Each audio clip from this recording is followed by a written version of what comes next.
Hello friends, I'm here at Bangor City Cemetery in Bangor, Maine, and I wanted to show you a really interesting section of this cemetery. I'm sure I'll upload a few videos in the next week or so because this is really the last part of the old section of Mount Hope Cemetery, and I still have a ways to go, but this is the old section. I've come pretty far. This is a section that's called Strangers Row and Babies Row. So like the name implies, there's a lot of people buried here where they couldn't afford their own grave. They were paupers, as is the old word for poor people, or babies. The first time I came across this one was 3 years ago, exactly 100 years after she had passed away. So I came across this grave in December of 2022. This is Alice Fedorchuk.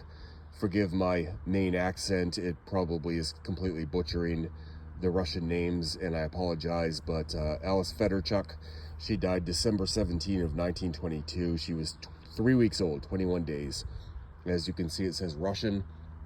Her father was Tihon Fedorchuk. He also went by Tony. He was from Ukraine. Her mother was Ahafia Fedorchuk, who went by Alice.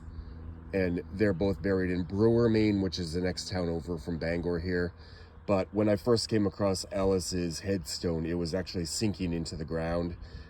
You could only see the word Russian and not the rest. So some kind soul in the meantime has stopped by and propped it up. So that's really awesome. Alice will not be forgotten. Right next to her, we have, I assume, some other Russian children. We have Anastasia Prederis.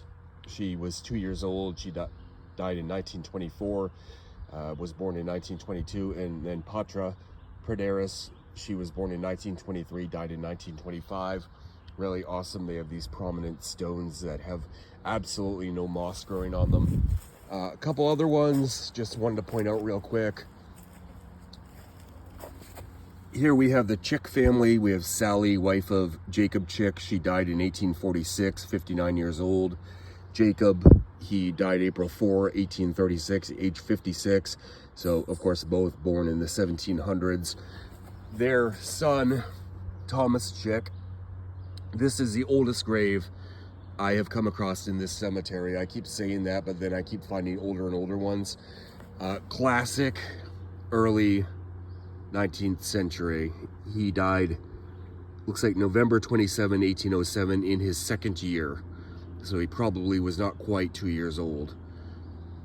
You can see the classic headstone in back of him, so a little child's grave here. But that's an amazing thing, 1807. That is just mind-blowing that this grave is that old here in Bangor, Maine. I have an Arthur here. Looks like a child's grave. Unfortunately, it only says Arthur, so I have no idea of knowing his last name.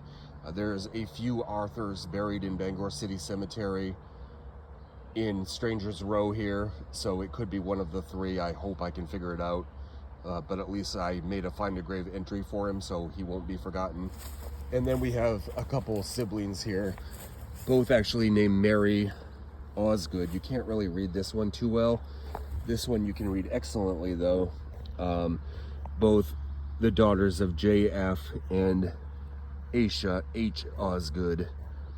And then we have an infant one here that's very hard to read too. I assume the infant is the sister of both Mary Osgoods. We have a footstone back there too. So just wanted to share. These are some really cool finds.